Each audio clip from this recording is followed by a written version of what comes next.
क्या हो रहा है, पाकिस्तान फ़ौज क्या कर रही है। और जो मज़े की बात है वो ये कि उसमें दो तीन जो ख़ास तौर पे चीज़ें वर्थ मेंशनिंग, एक तो ये कि सरताज अजीज़ साहब ने, जिनको समझ आ रही थी कि ये हो क्या रहा है कि LOC भी क्रॉस कर ली है, तो हमारी फ़ौज के लोगों ने, तो उस वक्त सरताज साहब ने कहा कि प्राइम मिनिस्टर साहब, हमारी तो हिंदुस्तान के साथ बातचीत हो रही है। लाहौर समिट के बाद आपको मालूम है कि बाहमी ताल्लुकात को आगे बढ़ाने की कोशिश की जा रही थी। कश्मीर पर इनिशिएट हुआ था कि किसी तरह से सल्यूशन आए सामने। और फिर उन्होंने ये कहा कि जो बैनुल-अक़वामी क़ुव्वतें अमेरिका वगैरह, वो तो इस चीज़ को एक्सेप्ट नहीं करेंगी कि बातचीत आप कर रहे हैं। और ये, और इन एनी केस अमेरिका की एक पोजीशन रही है हमेशा प्रो इंडिया। तो नवाज़ शरीफ साहब ने कहा कि, प्राइम मिनिस्टर साहब ने कहा कि नहीं सरताज साहब, कोई फ़ाइलों से और मीटिंग से तो कश्मीर नहीं मिलेगा। और फिर जनरल अजीज़ जो थे, जो वन ऑफ द फोर जो कई लोग थे, उन्होंने कहा प्राइम मिनिस्टर साहब, जैसे कायद आज़म मोहम्मद अली जिन्ना ने पाकिस्तान बनाया, तो आप फ़ाते कश्मीर कहलाएंगे। तो नवाज़ शरीफ साहब को उस वक्त बस ये लग रहा था कि जैसे कश्मीर मिल जाएगा, और पहली दफ़ा उनको पता चल रहा था, और ये लगा कि जैसे उनको पूरी तरीके से समझ भी नहीं आई कि क्या हुआ और कितनी अहम बात थी, कितनी पोटेंशियली प्रॉब्लमेटिक बात थी कि फ़ौज LOC क्रॉस कर गई थी। नवाज शरीफ जब निकले हैं मीटिंग से, तो वो किस हद तक इन्फॉर्म्ड थे? मेरा ख्याल है कि उनको जो और लोग थे, कुछ फ़ौज के लोग थे, जिन्होंने बताया कि एक तरीका है फ़ौज का, जिनको आदत होती है आर्मी के मैप्स वैप्स को समझने की, देखने की, डे आफ्टर डे उनको समझ आ जाती है। वो ऐसे मैप्स नहीं थे कि नवाज शरीफ साहब पूरे तरीके से समझ पाए, और वैसे भी उनके कंसंट्रेशन स्पैन सबको मालूम है कि कम है। लेकिन बहरहाल ये उनको बता दिया गया था बाद में कि ये LOC को क्रॉस कर दिया। तो नवाज शरीफ साहब ने फिर, जब जनरल मुशर्रफ ने कहा अगर आप कहते हैं वापस आ जाते हैं, हालांकि वो एक और बात थी क्योंकि इतना तो चले गए हुए थे आगे, तो फिर नवाज शरीफ साहब ने कहा नहीं, डिफेंस सेक्रेटरी को, जनरल इफ्तिखार को कहा कि देखें ये किस तरह ये कह रहे हैं मैं वापस आ जाऊँगा, नहीं हम आपके साथ खड़े होंगे, आप चले आगे। तो पहले से नहीं मालूम था। ये दो तीन वाक़यात हैं, इंसिडेंट्स हैं जिसकी तरफ इशारा करते हैं लोग, जो कहते हैं कि इनको नवाज शरीफ साहब को पता था। एक वो कहते हैं कि जी जनवरी में गए केल, तो वो तो एक नई सड़क बना रहे थे, उस पर ब्रीफिंग के लिए गए थे। उसके बाद मार्च में एक ब्रीफिंग हुई जिसमें कि वो ये बात हो रही थी कि कश्मीर की जो मूवमेंट है वो ज़रा थम गई है, तो उसको किस तरीके से रीएक्टिवेट करना है, उसको किस तरह से रीजूविनेट करना है। और फिर बीच में एक और मीटिंग हुई थी कहीं, मेरे ख्याल है गिलगित या कहीं, वो भी एक ओवरऑल ब्रीफिंग के लिए, बॉर्डर वो जो LOC है उस सिचुएशन को डिस्कस करने के लिए। तो क्लियरली द प्राइम मिनिस्टर को नहीं मालूम था पहले से। ये और बात है कि इरादा ये था जब शुरू में ऑपरेशन लॉन्च हुआ है कि थोड़ा सा एरिया है कवर करेंगे, थोड़ी सी पीक्स लेंगे, कुछ ऐसे पॉइंट्स लेंगे जहाँ से कि ले कश्मीर हाईवे जो है इंडियन जो ऑक्यूपाइड कश्मीर में, जहाँ से इंडियन ट्रूप्स को सप्लाई जाता है, ताकि कुछ पीक्स लेके वहाँ से इंटरडिक्ट करेंगे, यानी कि अटैक वगैरह करेंगे, ताकि फिर वो रास्ता बंद हो जाए, फिर जो इंडियन ट्रूप्स वहाँ मौजूद हैं ले में, उनको सप्लाईज ना जाएं, फिर वो हालात इतने बिगड़ जाएं कि India would be forced to talk. अच्छा, ये यंग सोल्जर्स थे, और ये जो कारगिल में सबसे जो अमेजिंग चीज़ है, जिस पे कि आई थिंक एज पाकिस्तानीज हम बहुत फ़ख्र भी कर सकते हैं और रंज भी होता है। फ़ख्र इसलिए क्योंकि जिस तरह से ये नौजवान जो ट्रूप्स गए थे, जिस तरह से वो बहादुरी के साथ लड़े हैं, और 17-18 हज़ार फुट की बुलंदी पर चटियल पहाड़ पे जाके सर्दियों में जिस तरह से वो लड़े और जिन हालात में लड़े। लेकिन फिर ये भी तो सवाल उठता है ना कि किस लिए भेजा था। ब्रीफिंग के बारे में आपने कहा कि मैप्स कुछ ऐसे थे कि जो कि फौजी के लिए शायद समझना आसान होता है, लेकिन सिविलियंस के लिए उसको समझना सरताज साहब ने समझ लिया था ना। सिविलियन की भी बात है, मतलब ये नहीं था कि कोई छुपे हुई चीज़ें थी, ज़्यादा कॉम्प्लिकेटेड थे। लेकिन फिर अगर आप प्राइम मिनिस्टर हैं तो आपको कॉम्प्लिकेटेड चीज़ें समझ आनी चाहिए। ज़्यादा सरताज साहब समझ गए थे, और लोग जो वहाँ थे कुछ समझ गए थे, लेकिन मेरा ख्याल है कि वो नहीं समझ पाए ठीक से, सेंसिटिविटी नहीं समझ पाए कि ये मामला सेंसिटिविटी या कि कितना भाई क्रॉस ओवर कर गए या नहीं। लेकिन मेरा ख्याल है कि उसको मैं ज़्यादा इतनी इसलिए अहमियत नहीं देती क्योंकि सरताज साहब ने तो कह दिया था ना कि जी ये जो हो रहा है ये इसका असर हमारे पाकिस्तान हिंदुस्तान की जो बातचीत है उस पर क्या होगा और बैनुल-अक़वामी सतह पर क्या होगा। ये ब्रीफिंग में ही उन्होंने कह हाँ दिया जी था। जी बिल्कुल, ब्रीफिंग में he said it very clearly, इन्होंने कहा था। और उसी ब्रीफिंग में फिर नवाज शरीफ साहब ने कहा था कि जी ये इस तरह कश्मीर आपको बातचीत से तो नहीं मिलेगा, लेकिन ये वो मौका है जब पहली दफ़ा नवाज शरीफ साहब को पता चल रहा है।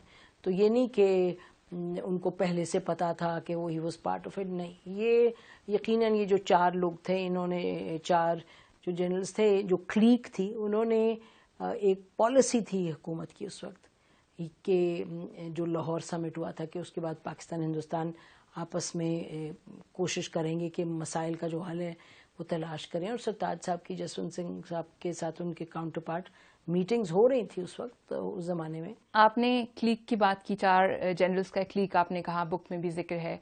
आपको लगता है कि ISI और MI जैसे इदारों के होते हुए पॉसिबल था कि ये सारा का सारा प्लान जो है खुफिया रहता? पॉसिबल इसलिए है, अच्छा 2-3 चीज़ें। एक तो ये कि LOC पे एक्टिविटी होती रहती है, कभी हिंदुस्तान करता है वायलेट, कभी पाकिस्तान करता है, कभी थोड़ा सा आप आगे चले जाते हैं, कभी वो थोड़े से आगे चले जाते हैं। तो वहाँ स्कर्मिशेस दोनों साइड से, वो अनयूजुअल चीज़ नहीं है। अच्छा, अब ये कि अगर आपके पास जो 10 कोर के कमांडर थे जिनके अंडर ये सारा एरिया आता है, आप right up to the LOC, अगर वो इसमें इन्वॉल्व थे और CGS इन्वॉल्व थे जो कि ओवरऑल चीज़ों को देखते हैं, वो इन्वॉल्व थे, तो और जाहिर है जो नॉर्दर्न लाइट इन्फेंट्री वगैरह के और जो FCNA के थे जनरल जावेद हसन, ये लोग इन्वॉल्व थे। तो ऑलरेडी ये वो लोग थे जो सबसे पहले अगर मूवमेंट ज़्यादा होती है तो क्लियर भी ये करते हैं और इनको पता भी चलता है।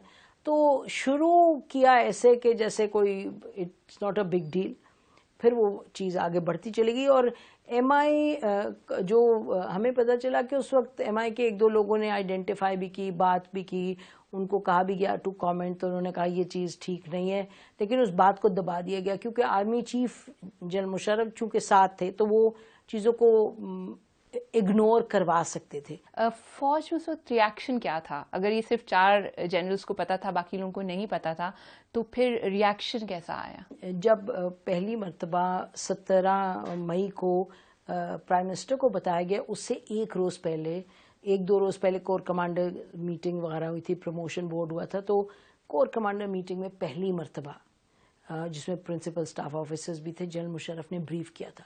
तो उस वक्त बहुत से जनरल्स ने सवाल उठाया था कि हम क्या करें, बट याद रखें कि उस वक्त हालात थे कि लग रहा था कि जिन लोगों ने किया था उन्होंने कहा जी अब हमारे कंट्रोल में और कोई हमें हिला ही नहीं सकता। तो उस वक्त एक लग रहा था जैसे विन विन सिचुएशन है, लेकिन उसके बावजूद ये देखा कि कुछ जनरल्स थे जिन्होंने बड़ी स्पेसिफिकली कहा ये क्या कर रहे हैं हम, इसका फ़ायदा अच्छा, और एयरफोर्स को पता ही नहीं, और एयरफोर्स अपोज कर रहा है एयरफोर्स को। तो कहा भी क्या था एट वन पॉइंट कि अब हमें एयरफोर्स आप डिप्लॉय करें। इंडिया ने एयरफोर्स ऐसे अपनी डिप्लॉय की थी, दे पाउंडेड द प्लेस, यानी कि हज़ारों टन उन्होंने इस्तेमाल किए थे जो बॉम्ब्स वगैरह। तो पाकिस्तान की एयरफोर्स भी नहीं इन्वॉल्व थी और जो रिएक्शन तो काफ़ी नेगेटिव था। और कहा जाता है कि जिस तरह से विड्रॉल हुआ अचानक से, उसके बाद बहुत जानी नुकसान उठाना पड़ा। कितना डैमेज इन्होंने किया था इंडियन फोर्सेस को, कितनी उधर कैजुअलिटीज हुई थी, ह्यूज कैजुअलिटीज। हिंदुस्तानियों को, फौज को तो पता ही नहीं चल रहा था क्या है। शुरू में इंडियन जो थे जनरल, वो कहते थे ये तो कुछ घंटों में हम इन्हें निकाल देंगे, कुछ दिनों में निकाल देंगे। उन्हें समझ नहीं आ रही थी क्योंकि जो ऊपर बैठा होता है उसके लिए तो आप सोचें कितना आसान है, आप बिल्कुल यूर अटैकिंग और नॉन स्टॉप, वो उनके लोग मारे जा रहे थे, उनके फौजी। उसके बाद आहिस्ता आहिस्ता जब उनको समझ आई है कि क्या हुआ है, फिर इन्होंने बोफर गन्स होती हैं, आप टिपिकली इस तरह के इसमें नहीं लेके आते, इस तरह के ऑपरेशन में, बैटल में। ये उन्होंने क्या किया फाइनली, और अगर आप कहें ना कि एक चीज़ क्या थी जिसने टर्न अराउंड किया सिचुएशन को, वो थी कि बोफर गन्स इंडियंस ले आए थे, वो अब हाईवे पे जो पाकिस्तान के तरफ ब्लॉक करेंगे। और इंडियन जो अकाउंट्स हैं वो भी, और जो पाकिस्तानी जब मैं बात करती हूँ उनसे, वो भी, उन दोनों तरफ से ये बात कंफर्म हुई कि उन्होंने बूफर गन्स जो थी उन्होंने पहाड़ों की चोटियों के वृक्ष उधेड़े, क्योंकि और उन्हें कोई, और ऊपर से नॉन स्टॉप, मतलब जब मौसम होता था इंडियन जो एयरफोर्स थी वो दे वर पाउंडिंग एंड पाउंडिंग। तो विड्रॉल ऐसे तो नहीं था कि कोई सड़क थी, मोटरवे थी, उस पर वापस आ रहे थे। ये पहाड़ों पे कहाँ 16,000 फुट, 18,000 फुट, और फिर आना वापस, और बीच रेवाइंस इतनी खाई नीचे, उसमें से गुजरना, मौसम ये वो। फिर जब उनको इंडियंस को मौका मिला तो उन्होंने बिल्कुल, ये तो नहीं था कि कोई दोस्ती में वापस आ रहे थे या कोई दोस्ती थी, इट वॉज एक मिनी बैटल था, बहुत ही फियर्सली फॉट बैटल। और जब वो आए तो हाँ कैजुअलिटीज हुई हैं बहुत, नंबर्स का नहीं पता चलता, कोई कहता है 300, कोई कहता है 2,000, ये नंबर्स का नहीं, 2,000 तो हो ही नहीं सकते, इतने तो गए भी नहीं थे। लेकिन शहीद हमारे ये फौज के अपने लोगों से मैं बात करूं, वो कहते हैं कि शायद ईस्ट पाकिस्तान में हमारे इतने नहीं शहीद हुए जितने यहाँ शहीद हुए। तो एक बहुत बहुत बड़ा ब्लंडर था। आपका एनालिसिस क्या कहता है कि कारगिल क्यों हुआ? बालाकोट हुआ ना, अभी बालाकोट हुआ, तो ये बात क्लियर है कि जब तक ये कश्मीर का जो इशू है ये बड़ा रियल इशू है, इसको किसी ना किसी तरीके से, और अब तो कश्मीरी कितने मुतहर्रिक हो गए हैं, देखें ना कश्मीरियों की जो अब जिस तरह उनकी अपनी स्ट्रगल है, वो भी हमेशा थे, मतलब उनका अप एंड डाउन होता है ना, कभी ज़्यादा एक्टिव हो जाते कभी कम।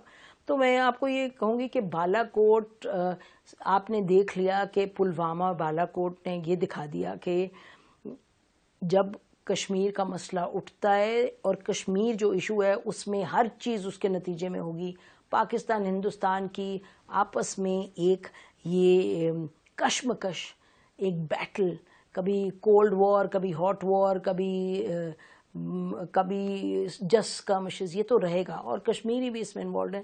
तो मेरा ख्याल है एक तो ये वजह है। दूसरा ये कि देखिए कश्मीर तो है, लेकिन फिर सियाचिन का भी एक था मसला, आपको पता है इंडियंस ऑक्यूपाई कर दी, जो कि दोनों मुल्कों ने मिलकर सेटल करना था, बट इंडियंस ऑक्यूपाइड 84 में।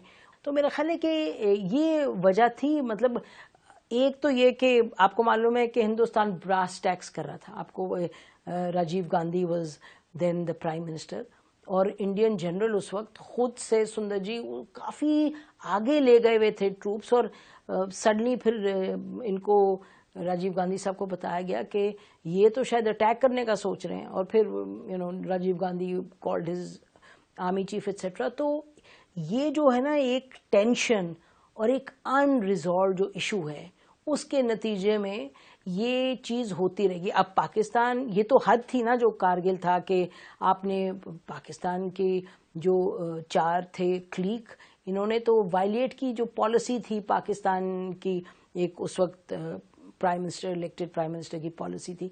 बालाकोट में आपने देखा कि कश्मीर कारगिल का बिल्कुल 180 डिग्री ऑपोजिट हुआ, कि प्राइम मिनिस्टर और फौज और all the armed services chiefs वो इकट्ठे बैठे जब हिंदुस्तान ने आके अटैक किया आपकी एयर स्पेस वायलेट की, तो इन्होंने मिल के एक बहुत सोची समझी, सुलझी हुई और सेंसिबल रिस्पॉन्स किया। पाकिस्तान उस वक्त वो जो जनरल्स थे वो चारों ने सर्व भी किया हुआ था अलोंग द LOC, तो उनको एक जज्बा भी था, एक ये भी था कि देखिए ये एक है थिंकिंग, और पूरी हर दुनिया में आर्मी की ये थिंकिंग होती है, लेकिन फिर आप की जो इलेक्टेड लीडरशिप होती है, चीफ एग्जीक्यूटिव होते हैं, वो किस तरह से सिचुएशन को हैंडल करते हैं। और हमारे यहाँ क्योंकि सिविल मिलिट्री रिलेशन में आर्मी का पलड़ा भारी रहा है, इस वजह से वो कर पाए। तो ये जो इन्होंने किया, ये कुछ इनकी बैकग्राउंड थी चारों की, वो थी, कुछ इनको लगा कि they can get away with it, कुछ इनका ख्याल था। और ये जो प्लान था ये तो पहले भी बेनज़ीर साहबा के ज़माने में भी जनरल मुशर्रफ ने के सामने लेके आए थे, तो जनरल मुशर्रफ लाए थे, I think he was an DG military operation, Benazir साहबा ने शी शॉट इट डाउन। उससे पहले जनरल ज़ियाउल हक के ज़माने में भी कुछ इस पर बात होती थी। तो मतलब कि कुछ हिस्ट्री है, कुछ कश्मीर का मसला है, कुछ इनकी पर्सनैलिटी थी, कभी एक चीज नहीं होती, बहुत से एलिमेंट्स होते हैं। इम्पैक्ट क्या हुआ कारगिल का इंडिया के लिए और पाकिस्तान के लिए? देखिए इंडिया ने तो ये बात ठान ली ना कि अब हालांकि सियाचिन में पहले भी वो 100% मानते नहीं थे, लेकिन कम से कम उनको निगोशिएटिंग टेबल पे आना पड़ता था, कुछ बातचीत। उसके बाद उन्होंने कहा जी अच्छा अब हम ट्रस्ट नहीं करते पाकिस्तान को, और उन्होंने पूरा ढोल बजाया दुनिया में हम ट्रस्ट नहीं करते। दूसरी बात ये कि जनरल मुशर्रफ ने जो कारगिल जब किया है, जो पाकिस्तान हिंदुस्तान के ताल्लुकात उस वक्त थे, वाजपेयी चल के आए थे पाकिस्तान, बस में बैठ के पाकिस्तान आए थे, और पाकिस्तान बहैसियत मुल्क के बहुत एक in a very dignified and proud manner हमने रिसीव किया था इंडियन प्राइम मिनिस्टर को। और वो बात करने आए थे और बात चल रही थी। उसके बाद जनरल मुशर्रफ को तो मिन्नतें करनी पड़ी, फिर वो आगरा गए, फिर उसके बाद उन्होंने 2003 में वो डॉक्यूमेंट साइन किया कि जी पाकिस्तान से कोई टेररिज्म नहीं होगा। टेररिज्म क्या बात है, कश्मीर जो है ये तो यूएन का अनरिजॉल्व्ड इशू है, ये तो दोनों मुल्कों को समझ आनी चाहिए, कश्मीरियों का हक है, कोई हम टेररिज्म की तो बात, लेकिन आप अपने आप को उस नहज पे लाके खड़ा कर दिया। General Musharraf had to walk on his knees and go to the Indians and keep saying कि जी बात करें हमारे से। वो दिन आज का दिन, और इंडियंस देखे ना, इंडियंस ने तो एक मौके को फिर एक्सप्लॉइट किया ना, और फिर दुनिया जहान में कहते रहे कि इनको आप ट्रस्ट नहीं कर सकते, आप ये नहीं कर सकते। जो लोग कहते हैं कि उससे कश्मीर स्ट्रगल को फायदा मिला, वो बिल्कुल गलत बयानी करते हैं, हकायक नहीं उस चीज को सपोर्ट करते। हकायक इस बात को सपोर्ट करते हैं कि वो इतना ब्लंडरिंग मूव था, इतना ब्लंडरस मूव था कि जिसके नतीजे में फिर पाकिस्तान ने बरसों की कोशिश की हिंदुस्तान से कि जी आए बात करें। हालांकि हिंदुस्तान ने 71 किया था, हिंदुस्तान ने सियाचिन किया था, हिंदुस्तान ने क्या क्या नहीं किया, लेकिन आपको संभल के सोच के चलना चाहिए। बहुत इररिस्पॉन्सिबल था, और इसने पाकिस्तान कि अपने इमेज को नुकसान पहुंचाया। आप ये देखें कि कारगिल से पहले न्यूक्लियर जब इंडिया का टेस्ट हुआ जो पाकिस्तान ने किया, Pakistan was in a very good strategic space. दुनिया कह रही थी, दुनिया को मानना पड़ा कि पाकिस्तान के पास कोई चॉइस नहीं थी, पाकिस्तान को न्यूक्लियर टेस्ट करना पड़ा क्योंकि हिंदुस्तान ने किया। और उसके बाद जिस तरह पाकिस्तान ने दोस्ती मतलब कि नेगोशिएशन का हाथ बढ़ाया, पाकिस्तान ने अपने आप को बड़ा मैच्योर स्टेट बना के कन्वे किया और प्रोजेक्ट किया दुनिया में। लेकिन इसने तो हमारी बहुत सी चीजों पे हमें नुकसान पहुंचाया। लेकिन बहरहाल कोई नुकसान या कोई फायदा परमानेंट नहीं होता। आप फिर उसके बाद आपको मौके मिलते हैं, आप कैसे पॉलिसी चलाएं और किस तरह आगे बढ़े। और ये जो कश्मीर का इशू है, उस वक्त एक टेम्पररी तौर पे मसला हुआ, लेकिन कश्मीरी तो कश्मीरी है, वो तो अपना स्ट्रगल करते रहेंगे। तो ये नहीं कि कोई ऐसा मतलब कि नुकसान था कि मतलब परमानेंट नुकसान था। लेकिन हाँ, पाकिस्तान के लिए चैलेंजेस और बहुत